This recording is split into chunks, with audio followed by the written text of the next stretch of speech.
دیوس کسے کہتے ہیں؟ جو شخص اپنے اہل و عیال اور محرم عورتوں کے بارے میں دینی غیرت و حمیت سے خالی ہو، یعنی ان کی بے حیائی، عریانی اور فحاشی کو دیکھے لیکن خاموش رہے تو وہ دیوس ہے۔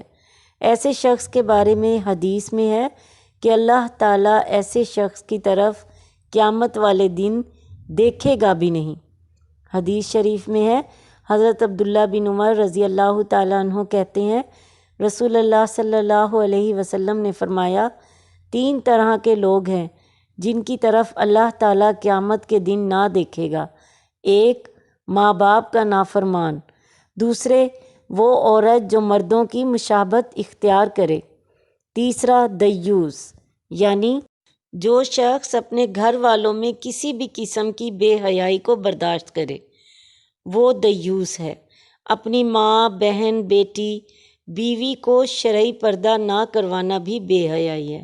انہیں اکیلا بازار میں بھیجنا بھی بے حیائی ہے۔ انہیں ڈرامے، فلمیں دکھانا بھی بے حیائی ہے۔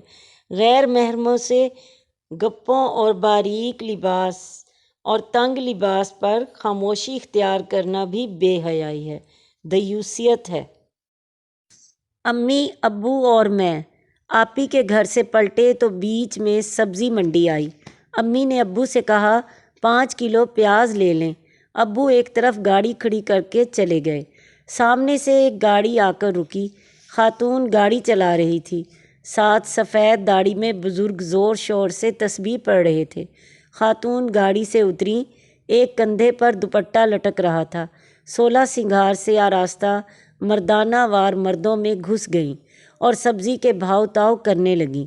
میں نے انہیں دیکھ کر سوچا، یہ بزرگ بھی تسبیح پڑھتے پڑھتے دیوس کی لائن میں کھڑے ہو گئے، کیونکہ دیوس کا مطلب ہی یہی ہے کہ بے غیرت، بے حمیت، بے حیا، بدکاری سے دیدہ و دانستہ چشم پوشی کرنے والا۔ کیونکہ حدیث شریف میں حضور صلی اللہ علیہ وسلم نے فرما دیا کہ ہرگز جنت میں داخل نہ ہوگا وہ دیوس جو اپنے گھر کے اندر برائی کو برقرار رکھتا ہو۔ کیا اس حدیث کے بعد وہ تسبیح جو بزرگ کے ہاتھ میں ہے اور اس کی بیوی، بیٹی، بہن بے پردہ مردوں سے بحث مباحثہ کرتی ہے چیز خریدنے کے لیے، کیا وہ تسبیح اسے فائدہ دے گی؟ دیوس ایسے ہی شخص کو کہا گیا ہے۔ ہماری اکلوتی پھپھو ہمارے گھر مجھ سے ملنے آ گئیں۔ اتوار کا دن تھا، سب گھر میں موجود تھے۔ پھپھا ان کو چھوڑ کر کہیں چلے گئے۔ باتوں باتوں میں میں نے کہا، پھپھو آپ کا سوٹ بڑا خوبصورت ہے۔ مسکرا کر بولیں، تمہارے پھپھا لائے تھے۔ اور پھر میں نے کہا، چپلیں بڑی میچ کر رہی ہیں، یہ بھی وہی لائے تھے۔ بھائی صوفے پر لیٹا تھا، اٹھ کر بیٹھ گیا۔ پھپھو آپ خود بازار نہیں جاتی؟ سب چیزیں پھپھا اپنی مرضی سے لاتے ہیں، آپ کی اپنی کوئی پسند نہیں؟ ہاں الحمدللہ، میں بازار نہیں جاتی، میری ہر ضرورت وہ پوری کرتے ہیں۔ باہر کی ساری ذمہ داریاں ان کی ہیں، گھر اور بچوں کی ساری ذمہ داریاں میری ہیں۔ بڑے بھائی بولے، کتنا ظلم ہے، پھپھا نے آپ کو گھر میں قید کیا ہوا ہے، باہر نکلنے نہیں دیتے، یہ ظلم نہیں اللہ کا حکم ہے۔ بچوں کی تربیت کا کام اتنا مشکل ہے کہ اس میں وقت لگتا ہے، میرے پاس اتنا وقت نہیں کہ بلا وجہ باہر نکلوں۔ ہاں قرآن پاک پڑھنے اور سیکھنے جاتی ہوں، اس پر کھلی اجازت ہے، یہ مجھے خود لے کر جاتے ہیں، میں اکیلی ماری ماری نہیں پھرتی تمہاری بیویوں کی طرح۔ پھپھو ہم نے آزادی دی ہوئی ہے جو آپ کو نہیں ملی۔ پھپھو نے کہا، بیٹا یہ آزادی نہیں، اللہ کے غضب کو آواز دی ہے، عورتوں کا بلا وجہ بازاروں کے چکر لگانا نامناسب ہے۔ تمہارے پھپھا دینی غیرت والے ہیں، دیوس نہیں ہیں۔ بھائی چونک پڑا، پھپھو یہ دیوس کیا ہوتا ہے؟ اب بولنے کی میری باری تھی، اللہ نے خود بخود موقع دے دیا، میں نے دیوس لفظ سے بہت اچھی آگاہی دی۔ میں نے صاف صاف بتا دیا، دیوس اسے کہتے ہیں جو بے غیرت، بے حیا، بدکاری سے دیدہ و دانستہ چشم پوشی کرنے والا، اور وہ دیوس جو اپنے گھر کے اندر برائی کو برقرار رکھتا ہو۔ میں نے پھر وہ حدیث بھی سنا دی جو حضرت عبداللہ بن عمر رضی اللہ تعالیٰ عنہ سے مروی ہے کہ 3 آدمی ایسے ہیں جن کی طرف قیامت کے دن اللہ دیکھے گا بھی نہیں۔ 1 اپنے والدین کا نافرمان اور دوسرا مرد کی مشابہت کرنے والی عورت، اور تیسرا دیوس، اور دیوس کی میں نے اچھی خاصی تعریف کر دی۔ بھائی کے ثبوت مانگنے پر جب میں نے حدیث سنائی تو خاموش ہو گئے، حقیقت جان کر دونوں ہی خاموش ہو گئے اور بہت کچھ سوچنے پر مجبور ہوئے۔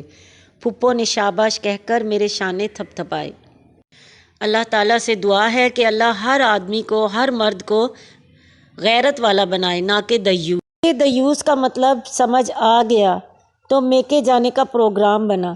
ملنا ملانا ہوا اور میں نے غور کیا تو آس پاس ہر فرد آزادی نسواں کے نام پر دیوس تھا، اور اسے احساس بھی نہیں کہ وہ نادانستہ طور پر کتنا گناہ گار ہو رہا ہے۔ کھانے پر بھائی بڑے فخر سے بولے، میں تو عورتوں کی آزادی کا کھلے دل سے قائل ہوں، جیسے چاہو جیو، کوئی اور روک ٹوک نہیں۔ مجھے بتانے لگے کہ میں نے تمہاری بھابھی کو گاڑی خرید کر دی ہے تاکہ وہ میری محتاج نہ رہیں، ہر کام خود کریں۔ گاڑی دلا کر میں تو فارغ ہو گیا ہوں۔ بڑے بھائی تشریف لائے، زوجہ شام کو تیار رہنا، دوستوں نے رات کھانے کا پروگرام بنایا ہے، دامن کوہ پر ہلا گلا ہے، لیکن اچھی تیار ہونا تاکہ میں فخر سے کہہ سکوں یہ میری زوجہ ہے۔ ہاں، یہ سر پر دوپٹہ نہ منڈ لینا، سٹائلش سے بال بنوانا، میرا خیال ہے بیوٹی پارلر سے ہو آؤ۔ یہ سن کر میں نے سر پکڑ لیا، یا اللہ یہ سب کیا ہے؟ کیا میرے دونوں بھائی دیوس ہیں؟ حالانکہ میرے دونوں بھائی 5 وقت کے نمازی ہیں، دن میں 2-3 بار مسجد بھی چلے جاتے ہیں، پر اس موضوع کو کبھی چھیڑا ہی نہیں گیا، نہ چرچا ہوا۔ ہم یہ جاننے سے قاصر ہیں کہ نیکیاں فائدہ مند ہی نہیں ہوتی جب تک گناہ نہ چھوڑے جائیں۔ جب سے میں نے پڑھا کہ بدکاری سے دیدہ و دانستہ چشم پوشی کرنے والا دیوس ہے، جب میں نے دنیا پر غور کیا تو ایسے تو ہر شخص دیوس ہے۔ آج کا ماحول کیا جا رہا ہے، کہاں جا رہا ہے، کس طرف جا رہا ہے، بڑے فکر کی بات ہے۔ اللہ تعالیٰ ہمیں ہدایت دے۔ جب تک ہم قرآن و سنت کو نہ پکڑیں گے، ہم میں دیوسیت رہے گی، ضرور رہے گی، بڑھتی رہے گی، بلکہ اللہ تعالیٰ ہمیں ہدایت دے۔